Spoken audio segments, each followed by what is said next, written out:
Cyberbullying, hiding behind the screen. This is published in Pediatrics Child Health, December 19, 2014, the National Library of Medicine, National Institute of Health.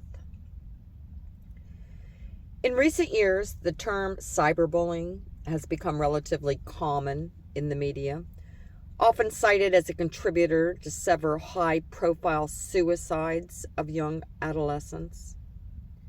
A review of the literature published in 2010 showed that no articles referenced cyberbullying before 2004, confirming its recent emergence. There is no universally accepted definition. However, most definitions describe a repeated activity conducted via electronic means with an intent to cause psychological torment.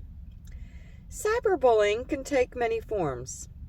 It can include harassment, insults or threats, spreading rumors, impersonation, outing, and trickery. Gaining an individual's trust and then using online media to distribute their secrets, or exclusion, excluding an individual from activities. These activities can be performed via email, instant messaging, text message, social networking sites such as Facebook or Tumblr, and other websites. The prevalence of cyberbullying and cyberbullying victimization is difficult to accurately determine. The variable definitions and the typical challenges of accounting for self-reported activities contribute to this difficulty.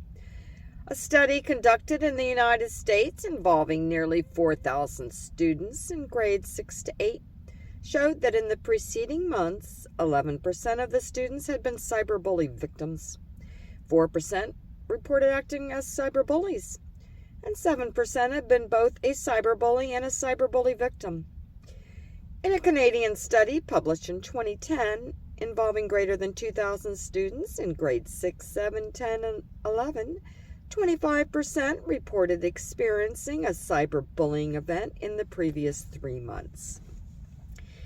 8% reported acting as a cyberbully, and 25% reported being both a cyberbully and a cyberbully victim.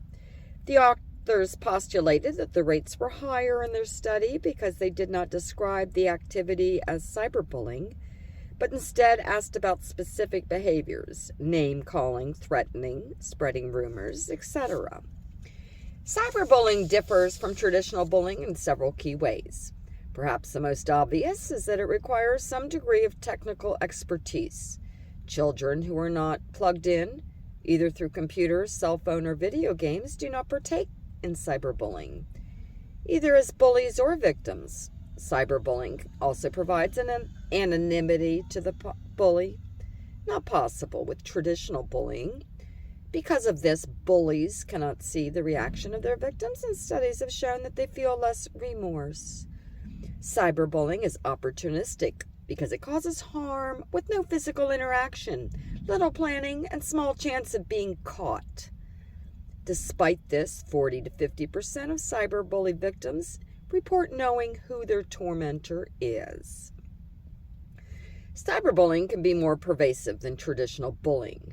While traditional bullying is generally limited to school and home as a reprieve, victims of cyberbullying can be reached anywhere, anytime, and with the potential audience is huge.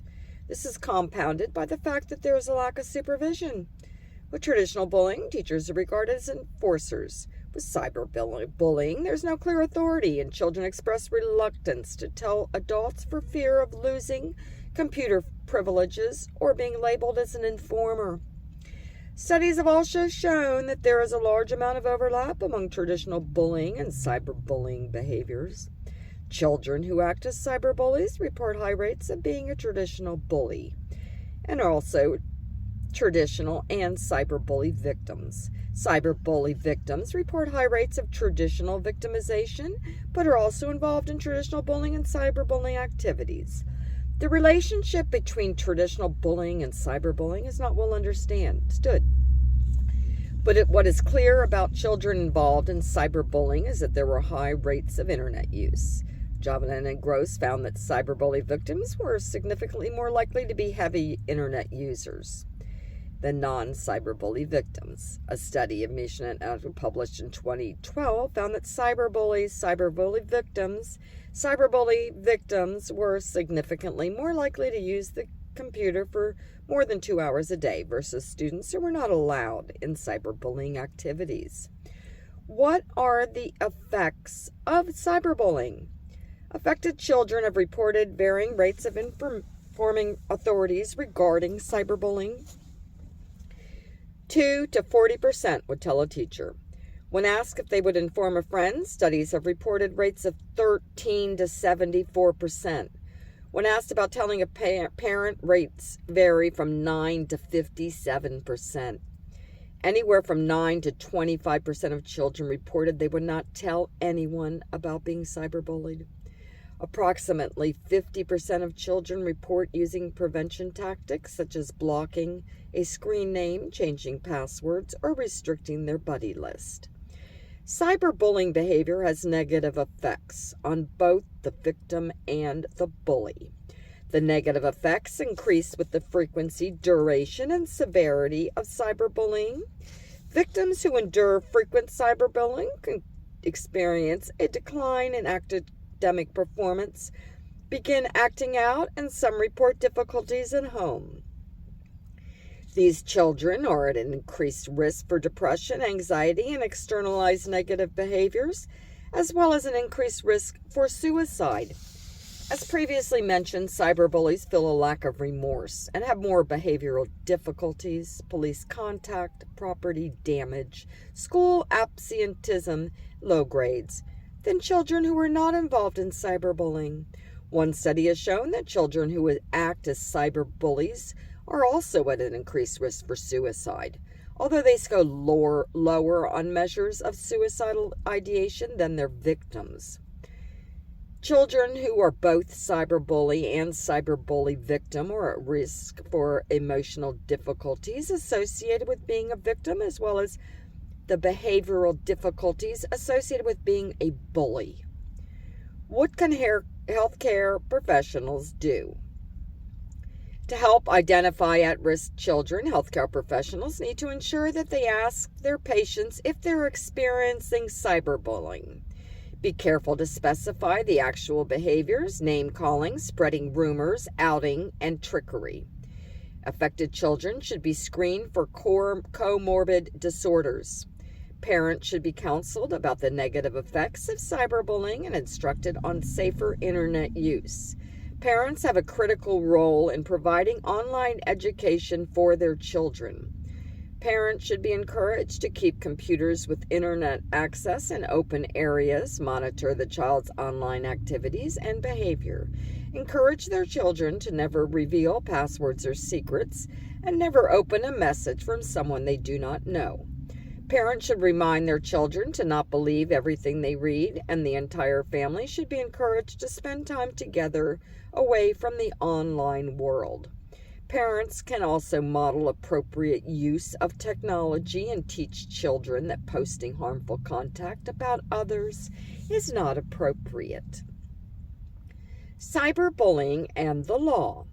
In Canada, there are currently no laws specifically addressing cyberbullying. A cybercrime working group established in 2012 identified several sections of the criminal code that could be allowed charges related to cyberbullying, but noted that the code needed to be modernized to include messages sent via electronic means. The working group also recommended a new criminal offense related to the non-consensual distribution of intimate images be created. These changes were included in Bill C-13, Protecting Canadians from Online Crime Act, which was introduced in 2013. The bill criminalizes the non-consensual distribution of intimate images and updates terminology regarding telecommunication technologies by removing reference to radio, telegram, and telephone. This allows for harassment charges to be filed when messages are sent via any electronic means. There are privacy concerns regarding Bill C-13 because it also deals with lawful access legislation. The bill, among other things, would allow police to request personal information from internet service providers without a warrant through a preservation demand.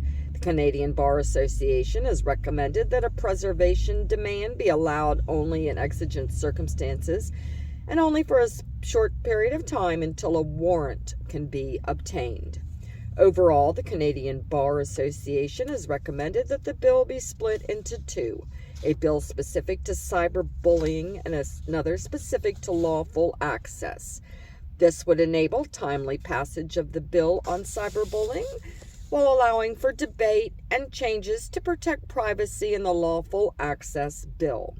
This has not occurred, and Bill C-13 remains before the government, and it has not yet become law. Cyberbullying.